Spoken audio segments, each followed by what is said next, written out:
So this is part 2 of my little series on narcissism, and I want to talk to you now about the difference between a high-level narcissist and narcissistic personality disorder. Very different, and I want to make sure you get this, because if you're in a relationship with someone you feel might be narcissistic, the making the distinction here between a high-level narcissist and someone with narcissistic personality disorder, which is very rare, I want you to be able to do, because it's so important. So let's get right to it. So you saw in part 1 my scale of narcissism. People down here, not narcissistic. Us, normative level of narcissism. We have empathy. Sometimes we feel we're great about something. It's usually concurrent with our achievements, our education, our experience.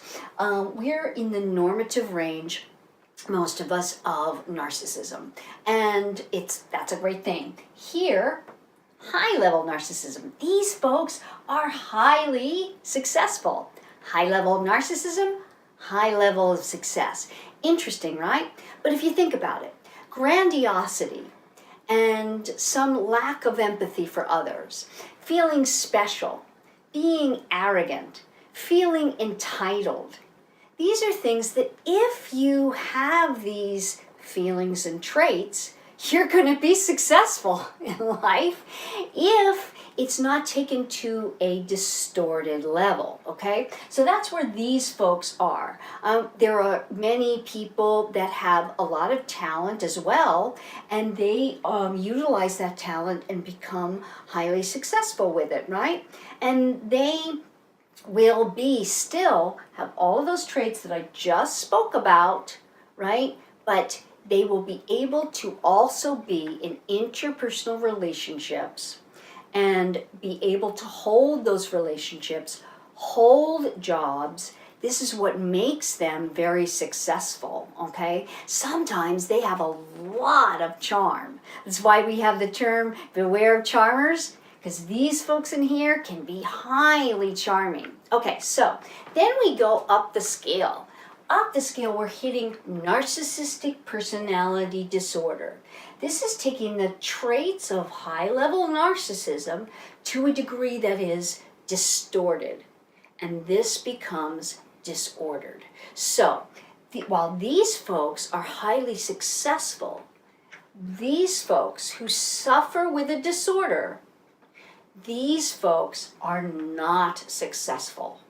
And if they've had any modicum of success here, they tend to destroy it, okay?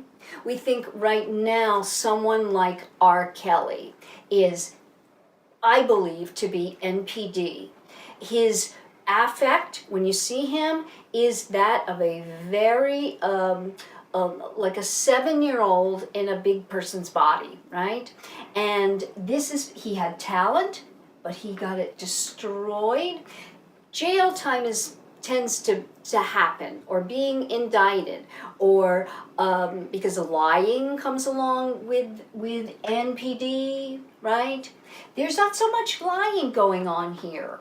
Here, enormous amount of lying, and most significantly here, the person will be interpersonally exploitive to their own ends, okay? That can happen here. We think of Alec Baldwin, okay? Interpersonally exploitive with Kim Basinger and his daughter, right? And then he gets temper tantrums when he doesn't get his way.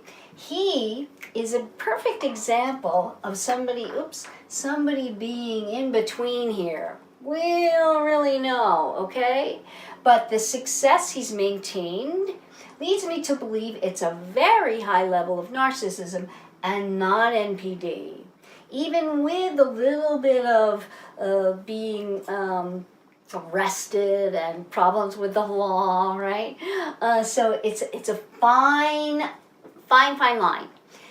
I want you to know that if you feel you are with someone with narcissistic traits, you really have to take stock of whether or not it's high-level narcissism with someone who can be successful and will not utilize that success to harm others, or this person not going to be successful or going to destroy their success and be highly interpersonally exploitive. You have to make that big distinction. And if you're with someone here, you must think about getting out of any relationship that's romantic where you can get out. And here's why. These folks, unlike other personality disorders, these folks do not ever tend to seek help. And if they do, for whatever reason, or they're ordered to get that help, it will not be successful. Statistically speaking, it is not. So you must save yourself and get out. If you're here, hey, that success might also come to you. Because this high-level narcissist, if you're in his or her world, he believes and she believes you're part of his or her world, and that narcissism will come to maybe some good things for you. So take stock.